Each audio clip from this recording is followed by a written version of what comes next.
Dawnbringer Chronicles. Wreck and ruin.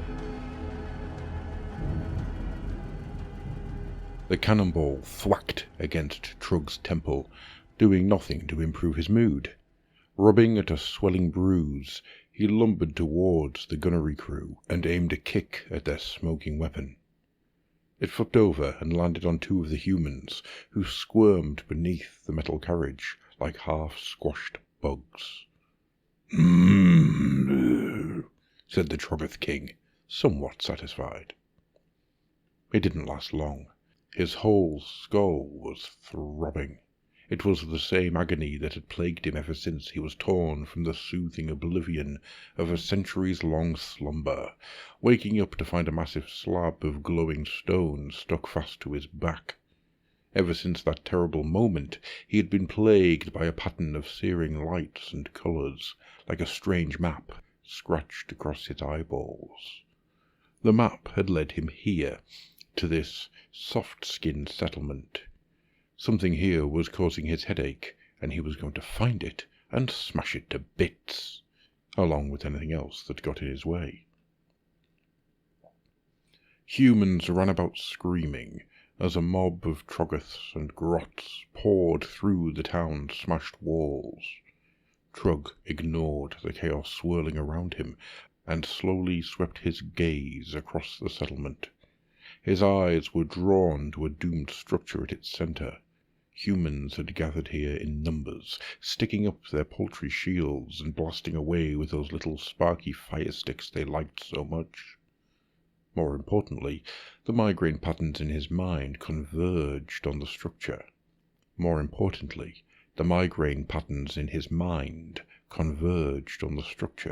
Joining together to form a pulsing orb of light so bright that looking at it was akin to dipping his eyeballs in boiling water. Trug knew only one way to deal with the problem. Pummel it until it didn't bother him anymore. He loped towards the dome, irritably shoving a smaller Troggoth out the way. Why did they all seem to follow him wherever he went? Could they see the lights? Could they feel the terrible pain too? Is that why they would not leave him alone? Anger flared, and he brandished his club at a cluster of bow-wielding grots. In doing so, however, Trug accidentally slammed the side of the stone altar embedded into his back. There was a whirring, cracking sound, and an amber glow, and Trug felt his mouth fill as his tusks grew, painfully splitting his gums and jabbing up into his nostrils. Coarse hair sprouted from his arms and neck. His tree-like limbs ached, muscles contracting and then swelling up so it seemed they may burst through the skin. Trug threw back his head and roared, flush with newfound energy. The mass of soft skins aimed their fire sticks at him, and there was a rippling pattern of smoke and fire. He felt pellets smack off his hide, only a handful finding any amount of purchase. Nothing more than the nibbling of ants. "Hur-hur!" he chuckled, taking sour enjoyment in the human's looks of panic. Trug lowered his head and charged. The soft skins tried to scatter, but Trug was moving faster than seemed possible for a creature his size. Packed together in their squares, they had no hope of getting out of the way. He barreled in amongst the mass of bodies, elbowing and kicking, feeling bones and steel crumble beneath his blows. One human tried to drive a sword into his thigh. Trug reached down and grabbed the wretch, stuffing him into his fang-filled mouth. Crunching noisily, Trug peered up at the dome structure, which flared with even more intensity now that he was so close.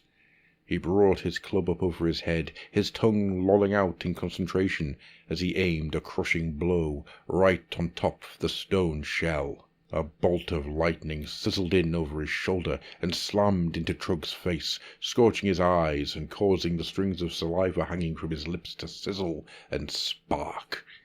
The Troggoth roared as more crackling arcs slammed into his flesh, hauling his bulk around and spotting his attacker.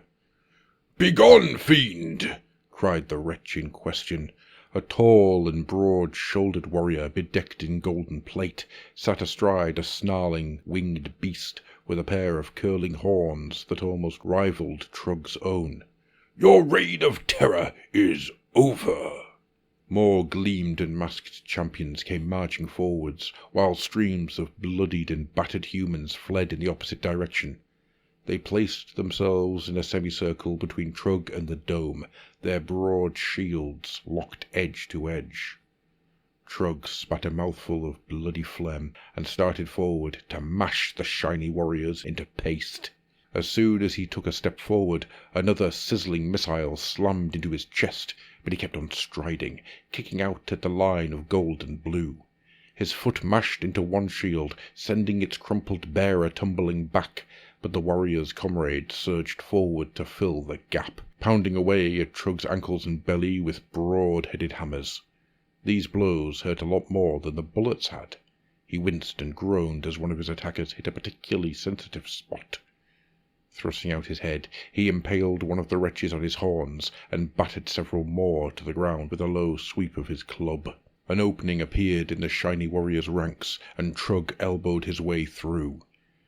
He picked up one warrior and hurled them against the domed structure to a loud snap of splintering bone and stone. Yet the enemy closed in on all sides, hammering relentlessly. His momentum faltered.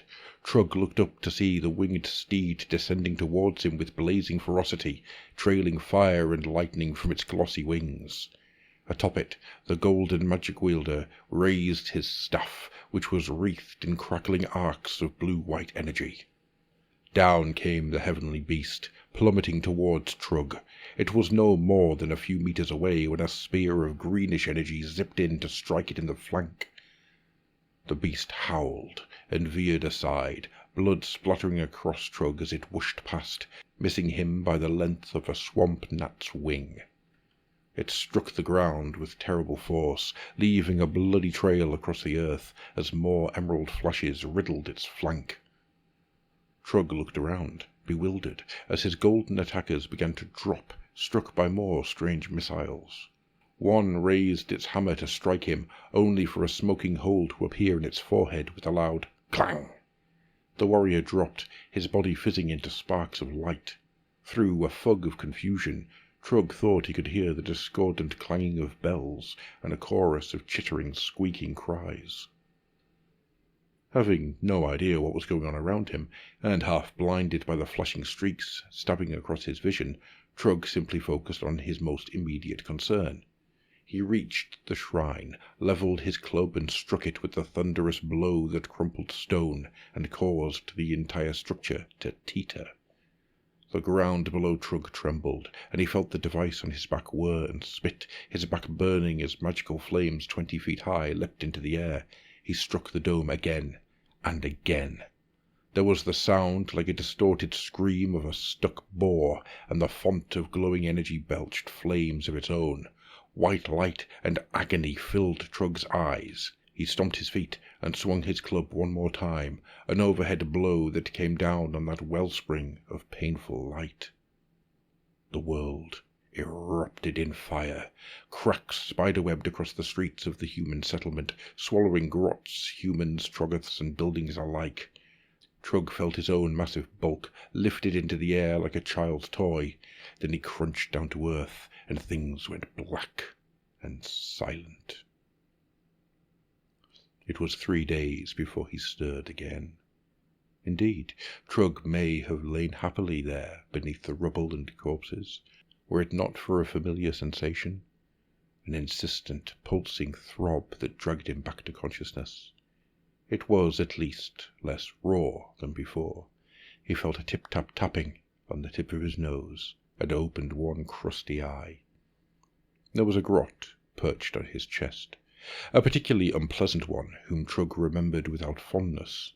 This particular loudmouth and its incessant gibbering had dragged him out of a well-earned slumber and left him stranded in this world of headaches and harsh light.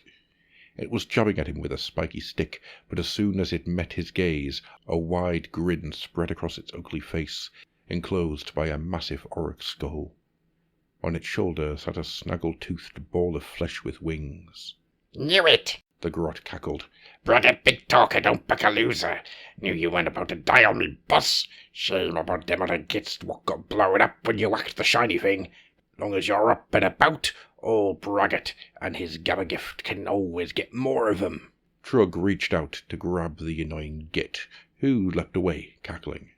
As the Troggoth king clambered upright, tossing aside a handful of debris, he was relieved to find the human's strange shrine no longer burned him like a second sun in the centre of his vision. There was a flickering afterglow that rippled across the ground before him, down into the centre of a huge crater some 20 meters across. The hole was filled with rats. They boiled and surged in a grey mass, hauling chains and spiky bits of metal about, descending down into the darkness on teetering ladders. Strange whirring bits of machinery sparked and spat trails of green sorcery. As soon as the rats saw Trugg, they began to squeak and chitter, their frantic movements only growing more erratic. Braggart Big Talker scampered behind Trugg's left leg, his bat squigs squawking in alarm.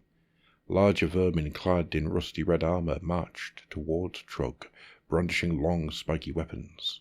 Other rats appeared on the cliff above, levelled long thin devices that looked to Trugg like the bits of bamboo he often used to pick dried flesh out of his teeth. Time to scarper, I reckon, muttered Braggart. The Troggoth king winced. His headache was getting worse again, but it wasn't this big pit of rats that was causing it. He glanced off over his shoulder. In the distance, on the far horizon across the ash wastes, he saw another pulsing orb. Looking upon it was like having his head slammed in some immense door. Trugg groaned. Not again.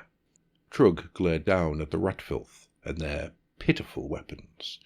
Several dozen of the creatures skittered backwards, pushing their companions in the way of anything that Trugg might throw at them. Disgusted, Trugg turned his back on the ruins of the strong point and the rats that infested it. Smashing these pipsqueaks into paste might briefly distract him, but that would do nothing to relieve his headache. He fixed his red-rimmed eyes on the next pulsing light, way off in the distance. It was a long way off. On we go then, boss, said Braggart cheerfully. The grot saw Trugg clenching his fist, and wisely stepped out of the range of a skull-crushing punch. Sighing, the Troggoth king began to walk. Maybe after he'd smashed this next glowy thing up, he'd be granted a bit of peace, and be able to find a nice dank cavern to crawl into and sleep. The thought cheered him up, until Braggart started singing.